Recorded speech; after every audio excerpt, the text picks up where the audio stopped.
जय हिंद दोस्तों। आज प्रॉफिट एंड लॉस के सीरीज़ को कंटिन्यू करेंगे, ठीक है। और कुछ महत्वपूर्ण क्वेश्चन देखेंगे जो गत वर्ष आ चुके हैं और भविष्य में भी आने की संभावना है, क्योंकि ये बहुत अच्छे अच्छे क्वेश्चन हैं। तो पहले सिंपल देखेंगे, सिंपल, वेरी सिंपल, और फिर एडवांस तक चलेंगे, ठीक है। तो सरल से एडवांस तक चलने वाले हैं हम, तो बने रहिएगा हमारे साथ। तो चलिए शुरू करते हैं। Simple question, very simple question, जैसे कि स्क्रीन पर आप देख पा रहे होंगे।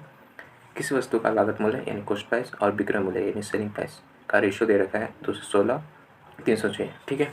इनका रेशियो दे रखा है 216 306, ठीक है। तो लाभ या हानि जो भी होगा उसका प्रतिशत बताना है। 216 अनुपात 216 अनुपात 306, ठीक है। ये आपका कॉस्ट प्राइस है and that is selling price. Okay, now इसको काट सकते हैं। किसे काटेंगे? 4 2 से कट रहा है, 2 से भी कट रहा है, उसके पास 6 6 7 8 9 3 से कट रहा है, ठीक है। और ये भी 6 3 9 3 से कट रहा है, यानी इनका सम कितना आ रहा है? देखिए 6 7 8 9 9 आ रहा है, जो कि 3 के टेबल में आता है 9, ठीक है। इनका 9 यानी 3 के टेबल में 9 आता है, ठीक है। तो ये कट सकते हैं, ठीक है। इस 7 बार में कटेगा 21 और 3 दूना 6, 72 रेशियो 3 कम 3 0 3 दूना 6, ठीक है। इसको और आगे करते हैं तो ये कितना कट जाएगा 24 बार में 3 से, और ये कितने में कट जाएगा 34 बार में 3 से। अब 12 आधा यानी 2 से काटते हैं, और इस 17 बार। देखिए हमने खरीदा 12 रुपये में, अब बेचते 17 में, यानी 5 का हमें प्रॉफिट हुआ है +5, ठीक है। यानी 5 का प्रॉफिट हुआ है। कॉस्ट प्राइस नीचे आता है तो कॉस्ट प्राइस आपका 12 है इंटू 100, क्योंकि हमें परसेंटेज बताना है 100%, ठीक है। इसको 3 बार में 4 से, और ये 4 से 25 बार में, ठीक है, ठीक है। 5 25, 2 बचे 5 10 12 12 25 अपॉन 125 बटा 3 हो गया, और ये परसेंट। अब ये 3 से काटे हैं, 3 चौक 12, कितना आ गया 41.66%। इसका सही उत्तर होने वाला है। ओके ओके, नेक्स्ट क्वेश्चन, जैसे कि स्क्रीन पर देख पा रहे हैं। किसी वस्तु पर मिलने वाला लाभ विक्रय मूल्य का 2/7 है तो प्रतिशत लाभ की गणना कीजिए। देखिए विक्रय लाभ यानी प्रॉफिट जो है, प्रॉफिट, ठीक है, प्रॉफिट जो है विक्रय मूल्य का यानी सेलिंग प्राइस का 2/7 है, ठीक है। तो लाभ हानि प्रतिशत बताना है। अब इससे हम कॉस्ट प्राइस निकाल सकते हैं, सेलिंग प्राइस से निकाल सकते हैं, और प्रॉफिट भी निकाल सकते हैं। देखिए ये इस तरफ चलेगा तो 7 profit is equal to 2 selling price. देखिए यहाँ से एस पी कितना हो जाएगा, एस पी 7 हो जाएगा, ठीक है। और प्रॉफिट आपका 2 हो जाएगा, यानी कॉस्ट प्राइस कितना रहा होगा 5 रहा होगा, ठीक है ना। 5 रहा होगा तब 2 का प्रॉफिट हुआ, यानी 7 को बेचे तब ना 2 का प्रॉफिट हुआ। ओके, इसको सॉल्व करने आता ही आपको समझ में आ गया। ओके, अब ना यहाँ से आप देखिए हमें प्रॉफिट प्रतिशत बताना है। 2 का प्रॉफिट हुआ है 5 के ऊपर, यानी कॉस्ट प्राइस 5 इंटू 100 कर देंगे। ओके, 5 से काट देंगे परसेंट में, ठीक है। 2 बार कर जाएगा 20, और यानी 40% इसका सही उत्तर होने वाला है। ओके, 40% का सही आंसर होगा। ओके, नेक्स्ट क्वेश्चन है, जैसा कि स्क्रीन में देख पा रहे होंगे। 850 वस्तु का लागत मूल्य 595 वस्तु के विक्रय मूल्य के बराबर है, तो लाभ या हानि प्रतिशत बताइए, ठीक है। अगर लाभ हुआ है तो लाभ प्रतिशत, हानि होता है हानि प्रतिशत। ओके, देखिए 850 वस्तु का cost price C P is equal to है, बराबर है 595 वस्तु का एस पी यानी सेलिंग प्राइस के बराबर, ठीक है। तो देखिए यहाँ से 5 से कट रहा है, ठीक है। 5 कम 5, 3 बच गया। ओके, 5 से 35 zero, C P is equal to 5 से कम 5, 5 कम 5, 5 कम 45, ठीक है। अब ये 17 से कट जाएगा ना, 10 बार में कट गया सी पी, और ये 17 से 7 बार कट जाएगा। Okay, S P. ओके, यहाँ तक आ गया। अब देखिए यहाँ पे ये इस तरफ चला गया, इस तरफ चला जाएगा, यानी कॉस्ट प्राइस कितना हो जाएगा आपके 7 हो जाएगा। सेलिंग प्राइस आपकी हो गया 10, यानी प्रॉफिट आपके हुआ है 3 का, ठीक है। कॉस्ट प्राइस हमने लागत 7 रुपये था, हमने 3 का प्रॉफिट किया, यानी सेलिंग प्राइस 10 का था तब ना 3 का प्रॉफिट हुआ। अब प्रॉफिट बताना है तो 3 का प्रॉफिट हुआ, कॉस्ट प्राइस आपका 7 था इंटू 100%, यहाँ से 300% हो जाएगा अपॉन 7। अब इसको भाग देंगे तो 7 चौक 28, 28 2 बच गया 7 दूना 14, 14 7 8 56, यानी यहाँ से 42.84% आने वाला है। ओके, ये इसका सही उत्तर होगा, ठीक है। एक चिकित्सक लेन देन में लागत मूल्य का 17 गुना, लागत मूल्य यानी कॉस्ट प्राइस का 17 गुना, और लागत मूल्य और विक्रय मूल्य के योग का 8 गुने के बराबर है लाभ या हानि प्रतिशत। यानी क्वेश्चन समझ गया, यानी कॉस्ट प्राइस का 17 गुना यानी सी पी का 17 गुना बराबर है कॉस्ट प्राइस और कह रहा है सेलिंग प्राइस के योग का 8 गुना। Is that clear? समझ में आ गया? अब यहाँ पे 17 CP हो गया और ये 8 CP हो जाएगा, इधर माइनस हो जाएगा, 8 CP is equal to 8 SP हो जाएगा। यहाँ से माइनस हो जाएगा तो 9 CP is equal to 8 SP। यहाँ से कॉस्ट प्राइस निकल जाएगा 8, सेलिंग प्राइस निकल जाएगा 9, तो प्रॉफिट कितना हो गया? 8 की वस्तु 9 पे बेची थी, यानी 1 का प्रॉफिट लॉस पूछा था, 1 का प्रॉफिट हुआ है। 8 पे इंटू 100% बताना है, ठीक। 4 से काटेंगे 2 बार में, 4 से काटेंगे 25 बार में, ठीक। 25%, इससे 2 से 25 कितना कट जाएगा? 12.5%। इसका सही उत्तर होगा। ओके, आगे नेक्स्ट क्वेश्चन है, जैसे कि स्क्रीन पे देख पा रहे होंगे। एक आदमी 2000 में 400 संतरे खरीदता है, 260 में कितने संतरे बेचे जा सकते हैं ताकि उसे 30% का लाभ हो? ओके, देखिए 400 संतरे हैं, वो नंबर ऑफ ऑरेंज है, ये 400, ठीक है। और कितने में बेचे जाते हैं? ₹2000 में, ठीक है। ये रुपीज़ है, ठीक है। तो 2000 में बेचे जाते हैं। एक यानी एक संतरे ऑरेंज, एक ऑरेंज कितने का हो जाएगा? यहाँ से 0 से 2 0 से 0 कट गया और 4 5 20 यानी 5, यानी एक संतरे की वैल्यू है 5 रुपये, ठीक है। अब हमें 30% का लाभ कमाना है, तो यानी एक 5 के ही 5 रुपये को आप कितने में बेचेंगे? तो देखिए 5 को 130 कर देंगे। ऐसा क्यों किए? अगर 100 करते तो कॉस्ट प्राइस निकलता है 30, तो हमें 30% का लाभ कमाना है, यानी 100 से 30 एक्स्ट्रा करेंगे तब 30 का प्रॉफिट होगा, ठीक है। समझ आ गया होगा, मुझे उम्मीद है, ठीक है। और ये 5 से 2 बार कट जाएगा, ठीक है। और 2 से 13 कितनी बार चलेगा? 6.5, 6.5, यानी हम 5 की वस्तु को अगर 6.5 में बेचेंगे तो हमें 30% का लाभ होगा। समझ में आ गया? ओके। अब 216 में 260 करें, 260 में हम कितने संतरे बेचेंगे? तो 6.5 का भाग दे दीजिए, ठीक है। ये हटा, ऊपर 0 चलेगा, ठीक है। अब 5 से काट देंगे तो 5 25, 26, 5 दूना 10, 0। अब 5 से काटेंगे, 5 में 5, 5 थे 15, और 13 से 52 कितने में चलेगा? 4 बार, 3 चौक 52, तो 40 संतरे हैं। 40 संतरे को हम 6.5 में बेचेंगे तो हमें 30% का लाभ हो जाएगा, ठीक है। उम्मीद है समझ में आ गया होगा। चलिए नेक्स्ट क्वेश्चन, जैसे कि स्क्रीन पे देख पा रहे होंगे। 33 पुस्तकों का क्रम मूल्य उतना ही है जितना x वस्तु का विक्रय मूल्य है, ठीक है। यदि लाभ 10% है तो x का मान बताइए, ठीक है। यानी 33 वस्तु का क्रम मूल्य, यानी 33 वस्तु का कॉस्ट प्राइस बराबर है x वस्तु का सेलिंग प्राइस के बराबर, ठीक। कॉस्ट प्राइस कितना निकल गया? x निकल गया, और सेलिंग प्राइस कितना निकल गया? 33 निकल गया, ठीक है। प्रॉफिट दे रखा है आपके, प्रॉफिट कितना दे रखा है? प्रॉफिट दे रखा है 10/100%, के नीचे 100 आ जाता है, ठीक। 30 से कैंसिल हो गया तो 1/10 आ गया, ठीक। यानी cost price and selling price, 10 की वस्तु को हम 11 में बेचते हैं, ठीक है। यहाँ से दोनों समझ में आ रहा है कनेक्शन? तो 33 कितने पे? 3 गुना हो रहा है 33, ठीक है। कॉस्ट प्राइस का भी 3 गुना करना होगा, यानी 30। तो कॉस्ट प्राइस 30 आ गया आपका, और सेलिंग प्राइस 33 दे ही रखा था, ठीक है। तो यानी हम प्रॉफिट से हम कॉस्ट प्राइस निकाल लेंगे। समझ में आ गया? तो एक्स का मान कितना हो जाएगा? हम एक्स का ही मान पूछा है तो एक्स का मान 30 हो जाएगा। ओके, समझ में आ गया? सिंपल क्वेश्चन था ये।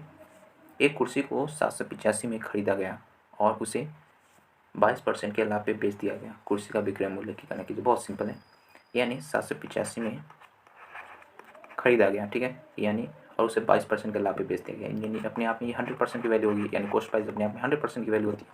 हमें 22% के लाभ पे, यानी ऐसे 100 की बेचते तो हमें सिर्फ प्रिंसिपल आता है, यानी कॉस्ट प्राइस आता है। अगर हम 122 से बेचेंगे तो हमें 22% का प्रॉफिट भी मिलेगा, ठीक है। समझ आ गया? ओके, अब इसको काटना है और ये सिंपल आंसर आ जाएगा। परसेंट से परसेंट कैंसिल हो गया, ठीक है। ओके, नीचे इसको गुना इससे करेंगे तो कितना आ जाएगा? गुना कर लीजिएगा, 95 770 ये आ जाएगा, और नीचे 100 है, ठीक है। 1 0 से 1 0 कैंसिल हो गया, तो आंसर आ जाएगा 957.7, इसका ठीक आंसर होगा। ओके, इसमें आप देख पा रहे होंगे एक सेल के आखिरी 2 हफ्ते में मूल्य में 32% की कमी की गई, ठीक है। एक माइक्रोवेव ओवन जिसके मूल क्रम मूल्य 25,995 था, तो विक्रय मूल्य लगभग कितना होगा, ठीक है। यानी 25,995 था, ठीक है। अब ये 100% की वैल्यू है, ठीक है, और 32% की कमी की गई, यानी 68% पे बेचा होगा, ठीक है। कॉस्ट प्राइस 100% था, अब 32% की कमी की गई, यानी 68% पे बेचा होगा, ठीक है। अब इसको भी वैसे ही सिंप्लीफाई कर लीजिए, आंसर आ जाएगा। इसको इससे गुना कर देंगे तो कितना आ जाएगा? 660, ठीक है, गुना करने के बाद और नीचे 100 है, ठीक है।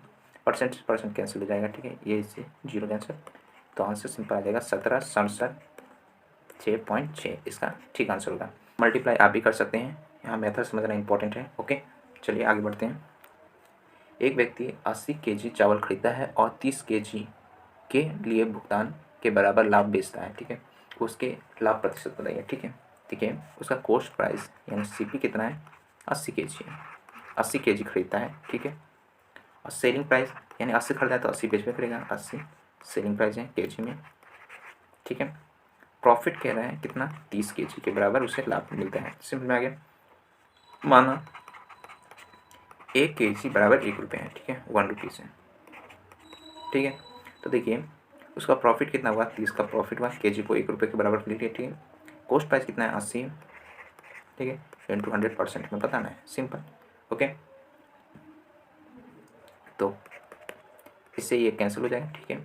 और 2 से 5 बार कट जाएगा और 2 से 2 चौक 8 4 बार कट जाएगा, ठीक है। तो 5 से 15 150% ऊपर आ गया, नीचे 4 है। अब इसको भाग देंगे तो कितना चल जाएगा, 4 3 12, ठीक है, 3 बचेगा, 4 7 28, 2 बचेगा 5 20, ठीक। तो ये आंसर होने वाला है। ओके ओके, आगे क्वेश्चन देखिए। क्वेश्चन जैसे कि स्क्रीन पे देख पा रहे होंगे, किसी वस्तु का क्रय मूल्य C in cost price C है, ठीक है, तथा विक्रय मूल्य S, ठीक है, और लाभ हानि जिसे Z प्रदर्शित करता है, ठीक है। यदि क्रय मूल्य और विक्रय मूल्य को समान मात्रा में बढ़ाया जाए तो क्या होगा, ठीक है। यानी लाभ हानि में इंक्रीज होगा या डिक्रीज होगा या कांस्टेंट हो जाएगा या बता नहीं सकते, ठीक है, can not be determined. Okay, जैसे कि बताया कॉस्ट प्राइस को हमने C लिखा है, ओके, कॉस्ट प्राइस को हमने C लिखा है एंड सेलिंग प्राइस को हमने S लिखा है, ठीक है। प्रॉफिट या लॉस को हमने Z लिख दिया, ठीक है। तो देखिए cost price and selling price को हम क्या करते हैं, इक्वली इंक्रीज करते हैं, ठीक है, यानी दोनों को समान मात्रा में इंक्रीज करते हैं। तो क्या होगा, यानी जेड जो होगा प्रॉफिट या लॉस में इंक्रीज होगा डिक्रीज होगा। तो ये देखिए जब भी इनमें और इनमें यानी कॉस्ट प्राइस और सेलिंग प्राइस में जब भी इंक्रीज किया जाता है तो प्रॉफिट लॉस में हमेशा डिक्रीज ही होता है। ओके, ये आपको याद रख लीजिए, ये हमेशा डिक्रीज ही होगा। एग्जाम्पल के लिए जैसे कि मैं मान लेता हूँ कि आपका कॉस्ट प्राइस 20 है एंड सेलिंग प्राइस आपका 30 है, ठीक है। दोनों में इक्वली यानी 10% का इंक्रीज कर देते हैं, ठीक है। ये हो जाएगा 30 एंड दिस इज 40। ओके, तो प्रॉफिट आपका 10 हो रहा है, ठीक है, प्रॉफिट 10 हो रहा है और कॉस्ट प्राइस आपका 30 है, ठीक है, इंटू 100, इससे ये कैंसिल हो जाएगा तो 100/3 आ गया, ठीक है। अगर फिर मैं 10 और ऐड करता हूँ, 10 और ऐड करता हूँ तो ये हो जाएगा 40 और ये हो जाएगा 50, यानी प्रॉफिट तो 10 हो गया, ठीक है, कॉस्ट प्राइस आपका 40 हो गया इंटू 100, ठीक है, ये से कैंसिल हो गया तो 100/4 हो गया। तो अब देख लीजिए इसमें 100/3 बड़ा है या 100/4 बड़ा है, ऑफकोर्स यही बड़ा है, ठीक है। 100/3 तो इसकी वैल्यू कितनी आ जाएगी, 33 सही 3% ये आएगी, ठीक है। और इसको करेंगे तो 25 आ जाएगा, 25, ओके 25 आएगा। तो देख लीजिए यहाँ से बड़ा ये है, ठीक है। अगर इसमें और इक्वली बढ़ा जाए, मान लेते 10 की जगह 15 दोनों बढ़ा जाए तो भी ऐसी इसमें कमी आती जाएगी। तो इससे आप समझ में आ गया। ओके, ठीक है, आगे बढ़ते हैं। एक व्यक्ति ने अपना स्कूटर 16,200 में बेचा और उसने इसके विक्रय मूल्य के 10वें हिस्से के बराबर हानि हुई। इसका क्रय मूल्य बताना है, यानी उसने जब 16,200 में बेचा है, ठीक है, तो इसके 10वां हिस्सा, इसका 10वां हिस्सा यानी 1/10, ठीक है, और इसका 11 तो 1/11, इसका 12 तो 1/12, ऐसे करना है, ठीक है। तो 10वें हिस्से की हानि हुआ है, यानी इसका 10वां हिस्सा कितना हो जाएगा, इससे ये कैंसिल हो गया। तो कितना हो गया, 1620, यानी 1,600 का लॉस हुआ है, ठीक है, 620 का लॉस हुआ है, ठीक है। तो 16,200 में, ठीक है, प्लस कर दीजिए 1620, ऐसा, यानी 17,820 रुपये का था, हमने 16,200 में बेचा तो हमें 1,620 रुपये का नुकसान हुआ। समझ में आ गया, इसलिए हम ऐड करते हैं, यानी कॉस्ट प्राइस, देखिए जब कॉस्ट प्राइस और लॉस को जब जोड़ा जाता है, यानी सेलिंग प्राइस एंड लॉस जुड़ता है तब कॉस्ट प्राइस आता है, एंड जब सेलिंग प्राइस आप प्रॉफिट होता है तो माइनस करते हैं सेलिंग प्राइस में से प्रॉफिट को, तब भी कॉस्ट प्राइस आता है, ठीक है। तो ये आपको याद रखना चाहिए कि कॉस्ट प्राइस निकालने के 2 मेथड होते हैं, या तो लॉस में सेलिंग प्राइस को जोड़ दीजिए या सेलिंग प्राइस में से माइनस कर दीजिए प्रॉफिट को, तब भी कॉस्ट प्राइस आ जाएगा। यहाँ पे लॉस हो रहा था इसलिए हमने कॉस्ट प्राइस को ठीक है, सेलिंग प्राइस को और लॉस जितना हुआ वो उन दोनों का सम कर दिया तो हमें कॉस्ट प्राइस निकल गया। हमसे कॉस्ट प्राइस ही पूछा था। ठीक है, समझ आ गया, बेहतर है। नेक्स्ट क्वेश्चन है कि एक मशीन 9% की हानि पे 27,300 रुपये में बेची जाती है। हानि प्रतिशत, हानि ज्ञात करना है। ठीक है, ओके, कि 27,300 में बेची जाती है तो उसे 9% की हानि होती है, 9% की हानि होती है, यानी 91% पे बेचा होगा। 100% बेचता तो कोई लॉस नहीं होता, 91% पे बेचा है यानी ऐसे 9% का लॉस हुआ है। हमसे हानि ज्ञात करवाना है। पहले कॉस्ट प्राइस निकाल लेते हैं ताकि कॉस्ट प्राइस से पता चलेगा कितना हानि हुआ है। ठीक है, अब इसको 9 से भाग देंगे तो कितने में चलेगा। अगर 91 को 3 से गुना कर देंगे तो 3 9 3 27। ठीक है, 273 आ रहा है ऊपर भी, परसेंट से परसेंट कैंसिल हो गया और 91 3 बार में कैंसिल हो गया, तो 300 ऊपर आ गया और ये तो 30,000 आ गया। 30,000 आया था, हमने 27,300 में बेचा, यानी कितने का लॉस हुआ, 2,700 का हमें लॉस हुआ। समझ आ गया। तो हम कॉस्ट प्राइस निकाल लिए, हमने जो बेचा था सेलिंग प्राइस, तो उसके बीच का अंतर जो आया वो हमें लॉस मिल गया। ठीक है, नेक्स्ट क्वेश्चन जैसे कि स्क्रीन पर देख पा रहे होंगे, 30% की मूल्य वृद्धि के बाद एक टेलीविज़न सेट का मूल्य 56,703 रुपया हो जाता है। प्रारंभिक मूल्य कितना होगा, यानी कॉस्ट प्राइस बताना है। यानी 56,703 में बेचते हैं। ठीक है, बेचा जाता है कितना, जब 23% की वृद्धि करते हैं तो, यानी 123 पे बेचे होंगे हम। ठीक है, प्रारंभिक मूल्य यानी 100% की वैल्यू पूछा है। अब इसको काटते हैं तो ये कितनी बार कट जाएगा, 3 से काट देते हैं, परसेंट से परसेंट कैंसिल हो गया पहले। ठीक है, 3 से काटते हैं, 3 चौक 12, 3 एकम 3, और इसको 3 से काटते हैं, 3 एकम 3। ठीक है, 3 कट जाएगा। ठीक है, ओके, फिर अब इसको 41 से सीधा काट देते हैं, 41 से कितना कट जाएगा, 4611। ठीक है, अब इसको इंटू कर देते हैं, कितना जाएगा, 46,100। यानी ये आपका प्रारंभिक मूल्य था, हमने 56,703 में बेचा, यानी 23% की वृद्धि पे कितना बेचा। ठीक है, समझ आ गया। नेक्स्ट क्वेश्चन है, जैसे कि स्क्रीन पर देख पा रहे होंगे, अपनी बाइक को 80,500 में बेचने पर अमित ने 15% का लाभ अर्जित किया। अमित ने अपनी बाइक किस कीमत पे खरीदी होगी, यानी कॉस्ट प्राइस निकालना है। ठीक है, यानी 80,500 में बेचता है, 500 बेचता है, यानी वो 15% का लाभ कमाता है, यानी 115 पे बेचा होगा तब ना 15% का प्रॉफिट कमाया। हमें प्रारंभिक मूल्य यानी किस कीमत पे बेचा होगा, 100% की वैल्यू बताना है। ठीक है, तो परसेंट से परसेंट कैंसिल हो गया। ठीक है, अब इसको 5 से काट दीजिए। ठीक है, इसे 7 बार में, ठीक है, 7 बार में 805 हो जाएगा। हाँ, तो 700 बार कट गया। ठीक है, और ये आंसर आ गया 70,000 इसका सही आंसर होने वाला है। ओके, नेक्स्ट क्वेश्चन है, एक मोटरसाइकिल को 70,000 में बेचने पर राम को 25% का लाभ होता है। यदि उसने 30% का लाभ प्राप्त करना हो तो मोटरसाइकिल को किस कीमत में बेचना चाहता है, ठीक, बेचना चाहिए। यानी जब वो 70,000 को बेचता है, 70,000 को बेचता है, तब उसे 25% का लाभ होता है, यानी 125 में बेचा होगा। ठीक है, अब हमें 30% का लाभ कमाना है, यानी अगर मैं 100 से यहाँ गुना कर देता, ठीक है, तो हमें कॉस्ट प्राइस निकलता है, लेकिन हमें कॉस्ट प्राइस से ऊपर यानी 30% का और लाभ कमाना है, यानी 130 से गुना करूँगा। सिंपल है।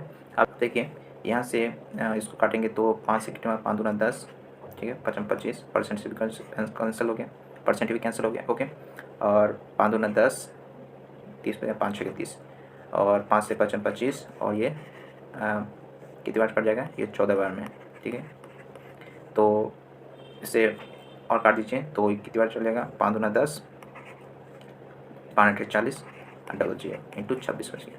ठीक है, इसको गुना कर लीजिए, कितना आ जाएगा, 72,800 इसका सही आंसर होने वाला है। ओके, जब कोई वस्तु को 355 रुपये में बेची जाती है तो 29% की हानि होती है। 21% का लाभ अर्जित करने के लिए इसे किस कीमत पर बेची जानी चाहिए। यानी जब 355 में बेची जाती है तब 29% की हानि होती है, यानी हम कहीं ना कहीं 71% में बेचे होंगे। 100% में बेचते हैं तो हमें कोई लॉस नहीं होता, लेकिन 29% का लॉस हुआ, यानी 100 में से 29 माइनस कर देंगे तो 71% आ गया। ओके, अब हमें 21% का लाभ कमाना है, तो 100 पे लिखूंगा तो कॉस्ट प्राइस आ जाएगा, इसलिए मैं 121 लिखूंगा ताकि मुझे 21% का लाभ हो जाएगा। ठीक है, ये कितना कर जाएगा, ये 5 पर कर जाएगा।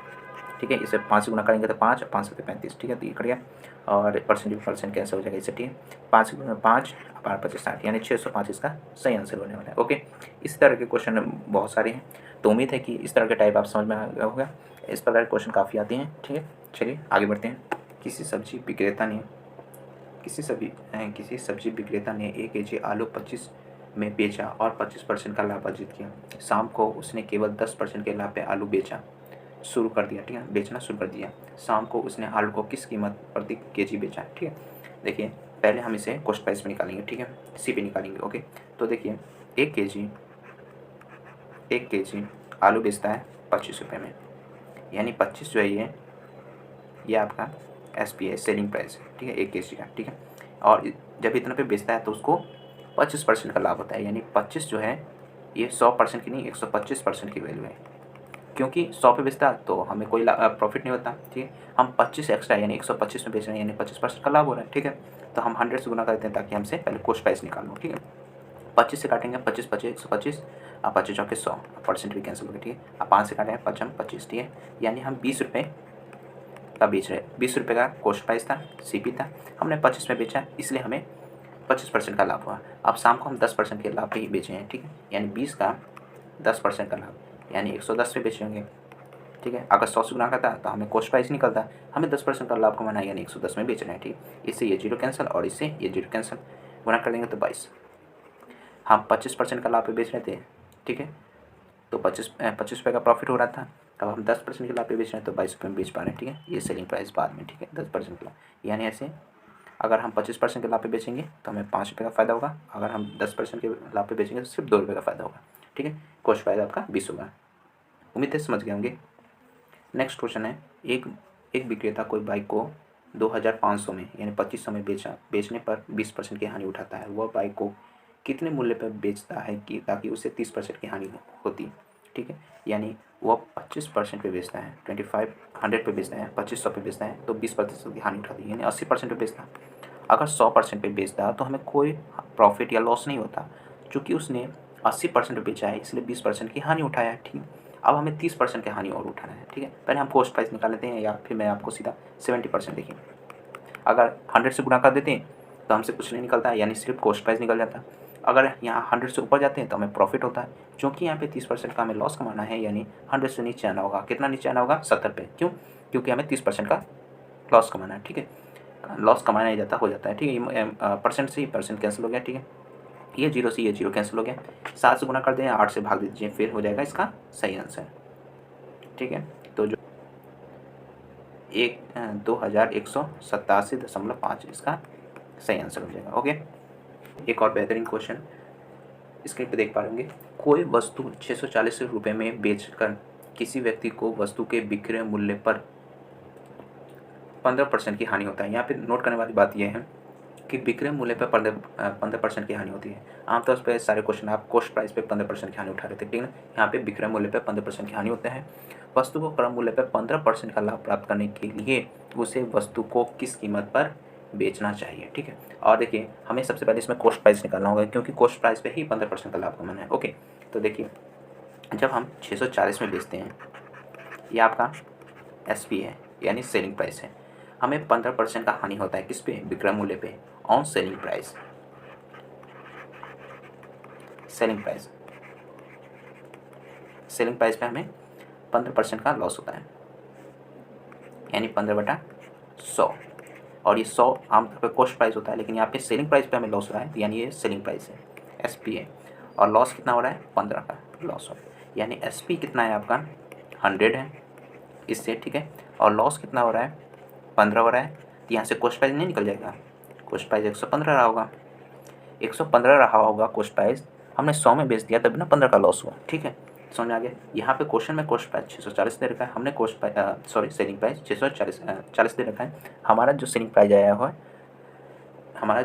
आया है वो 100 है, यानी 640/100 आ जाएगा। हम चूँकि पहले कॉस्ट प्राइस निकालने वाला है, यानी 115 से गुना करना होगा, 115, ठीक है। इससे ये 0 कैंसिल हो गया, 5 दूना 10, ठीक है, 5 दूना 10, 5 3 15, और इसे 2 से काट देंगे, 2 3 6, 2 दूना 4, 32 × 23 कीजिए तो 32 × 23 करने पे कितना आ जाएगा? और 736 आपका क्या हो गया? CP हो गया, कॉस्ट प्राइस हो गया, ठीक है। अब हमें कॉस्ट प्राइस पे 15% का प्रॉफिट कमाना है, यानी 736 को 15% यानी 115 पे बेचेंगे। समझ आ गया? अब उम्मीद है कि ये सब समझ में आ रहा होगा। ओके, तब इसको काटापीटी कर लीजिए तो इसका फाइनल जो आंसर आ जाएगा 846.40 इसका ठीक आंसर होगा, ठीक है। यानी 736 का कॉस्ट प्राइस है, हम 846.40 में बेचेंगे तो हमें 15% का प्रॉफिट होगा। उम्मीद है समझ में आ गया होगा। एक और बेहतरीन क्वेश्चन, एक चाय बेचने वाला 9 प्रति कप में बेचकर 50% का लाभ कमाता है। जब सामग्री की कीमत में 25% की वृद्धि हो जाती है तो वो 10 रुपये प्रति कप मूल्य पर चाय बेचना शुरू कर देता है। ठीक है, आप लाभ प्रतिशत बनाना है। ठीक है, चलिए क्वेश्चन को सॉल्व करते हैं। यानी 9 रुपये का बेचता है, यानी सेलिंग प्राइस इसका कितना है, सेलिंग प्राइस है 9 रुपये। ठीक है, 9 रुपये का बेचता है तो उसे 100 रुपये की वस्तु है। ठीक है, अब ये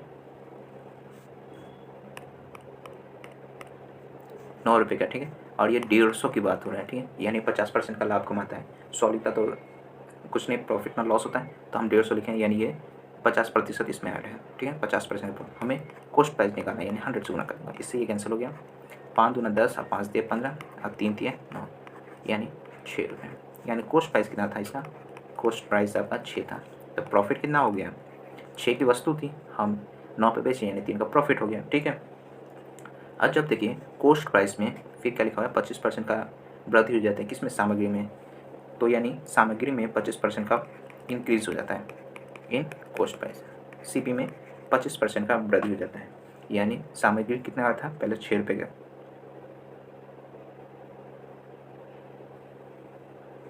6 के कॉस्ट प्राइस 6, अब इसमें 25% की वृद्धि कर दीजिए, यानी 125/100।